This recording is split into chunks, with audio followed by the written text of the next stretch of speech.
आज खूप दिवसानंतर म्हटलं चला कांद्याची भजी करू. कांद्याची भजी मी कालवत होते, तोपर्यंत ते आले. मग ते मला बोलत होते का आज थोडीशी जास्त भजी कर बरं का, तिकडं पण भजी द्यायची.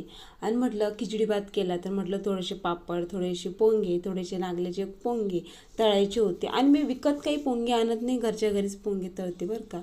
घरच्या घरी पोंगे तळले तर खूप जास्त पोंगे होतात. तुम्हाला जेवढे खाऊ शकता तुम्ही तेवढे खाऊ शकता. आणि नंतर मी कांद्याची भजी केली. कांद्याची भजी एकदम हॉटेलसारखे आणि एकदम कुरकुरीत भजी लागतात.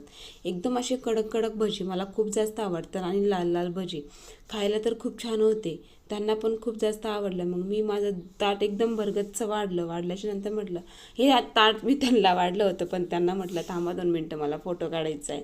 फोटो काढल्याच्या नंतर ते मला म्हणत होते झालं का नाही बाई, दे आता एकदा. मला आज स्वयंपाकाचा खूप जास्त कंटाळा आला होता, पण कंटाळा येऊन कसं चालेल, करायचं होतं तर आपल्यालाच, आणि खायचं भूक तर आपल्यालाच लागते. तरी पण सगळं काही स्वयंपाक केला